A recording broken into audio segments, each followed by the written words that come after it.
Our friend Representative John Garamendi joins us now on a very, very busy day, and we appreciate it. Hey, Representative.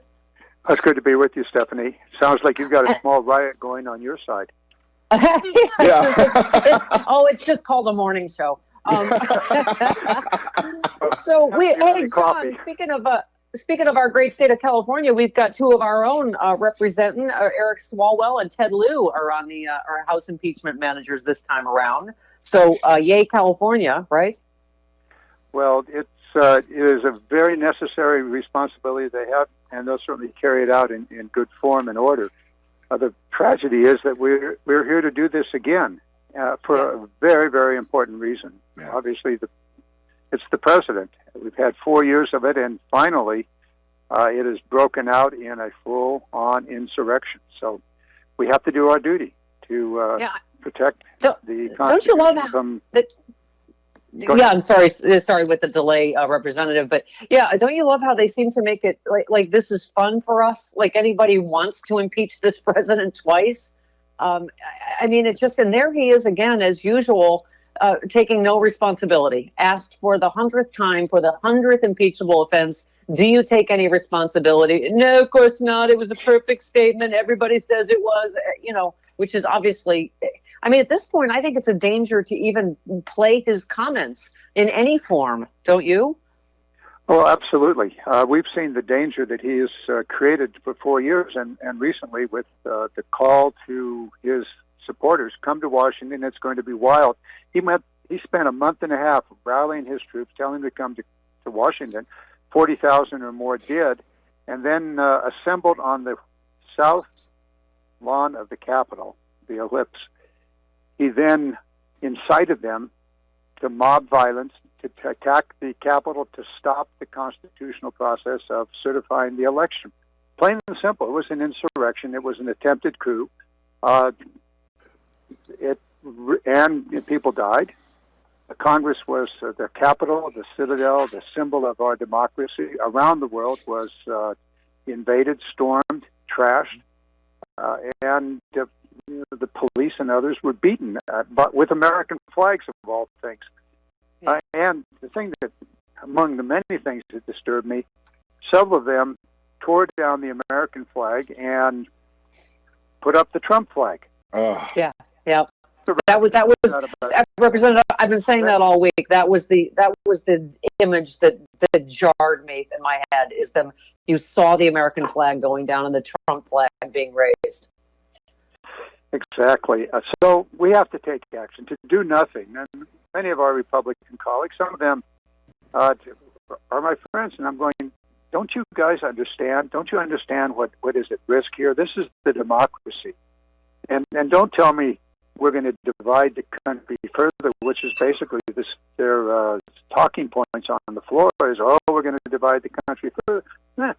Trump has been 4 years dividing, 5 years if you count the campaigns, 5 years dividing the country. He specialized in that. And if you want to bring this country back together again, deal with the bully. If you let a bully continue to bully you, you're going to find yourself forevermore on the ground. You're exactly right. You're exactly right. The argument is let's not make the bullies any madder. And that's not how we do it in America. You said it best, Representative, on Twitter. You said these events are a dark stain on our nation's history. We must act quickly to protect the future of our democracy. We have to draw a line in the sand historically that this is just not okay. That no, we do not just move on from this in America, do we? Well, we're going to etch on the granite stones of this Capitol that a president cannot take any action to stop the first branch of government, the Congress, from doing its constitutional responsibilities. That's what we're going to etch, not a line in the sand, but we're going to etch on the granite that the President of the United States cannot incite a mob to override the constitutional duties and obligations of the first branch of government, the branch of the people, the House of Representatives and the Senate. So it's not a line in the sand. That's what we're going to do today. We're going to impeach this president.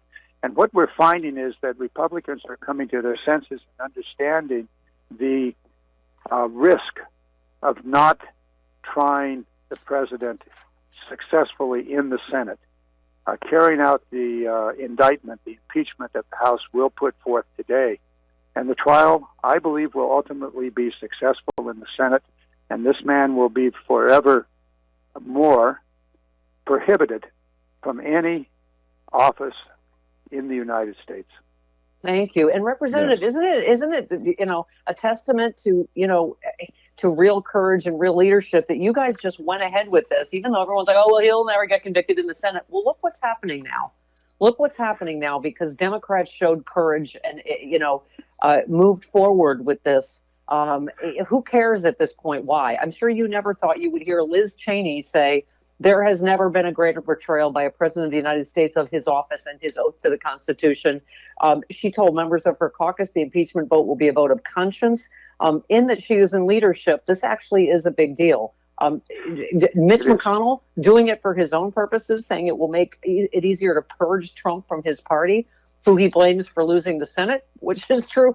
At this point, Representative, who cares why people join us? For their own self-interest, for America's self-interest, it is obviously becoming bipartisan, though, isn't it?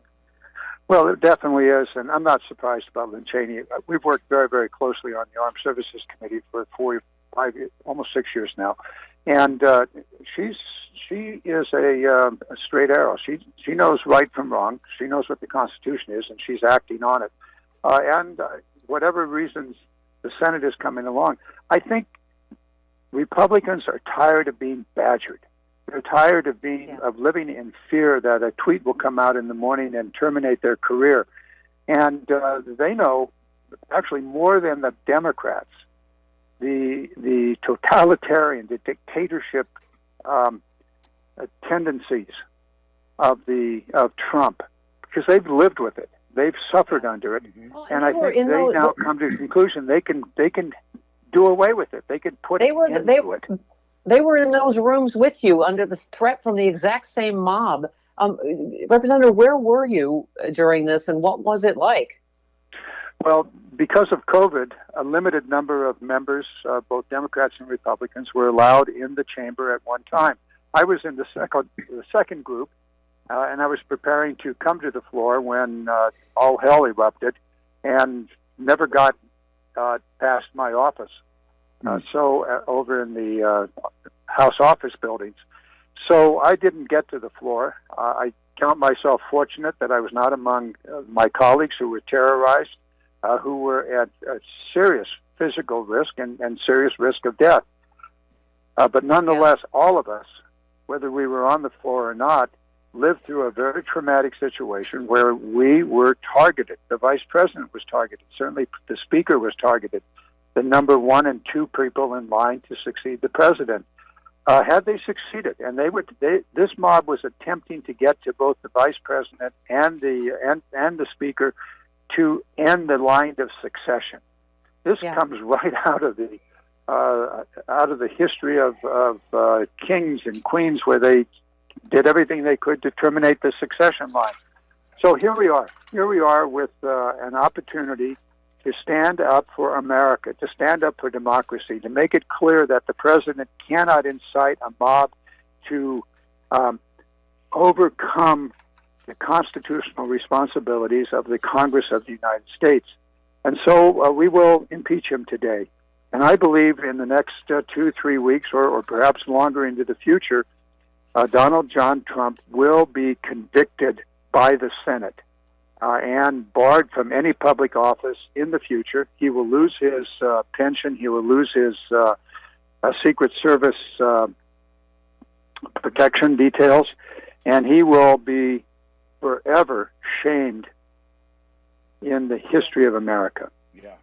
Good. And by the way, thank you. You tweeted, I'm joining my friend and colleague, Representative Jayapal, in supporting Debbie Dingell's bill to fine representatives who refuse to wear masks in the Capitol.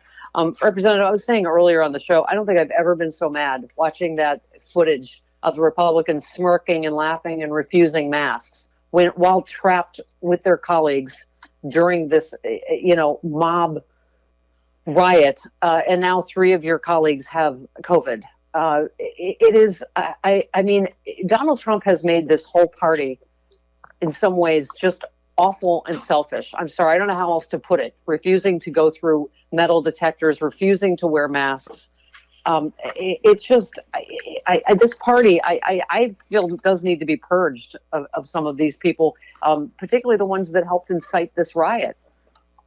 Well, certainly there are, I have this vision every time I think about what went on in the Trump rally. I have this vision of Mo Brooks of Alabama standing there before that audience, rallying them, inciting them, and then saying, we've got to go kick ass. Mm-hmm. Well, the ass that needs to be kicked is his out of the Congress of the United States. Yeah. Yep. Absolutely. Clearly he was inciting insurrection, and he needs to be removed from the Congress of the United States. But there are a couple of others that are on the edge with regard to the rally. But with regard to mask wearing, I mean, how stupid can you be? Knowing that COVID is raging everywhere and that a mask will help keep you safe and keep somebody else safe if, in fact, you're infected. And it's a total irresponsibility and stupidity. But, hey, maybe that's what they are. Maybe they are irresponsible and stupid. Yeah. Well, Representative, thanks for fighting the good fight for us out here in California and just for the nation in general. It's you guys will be recorded in history as the good guys, and we thank you for your service.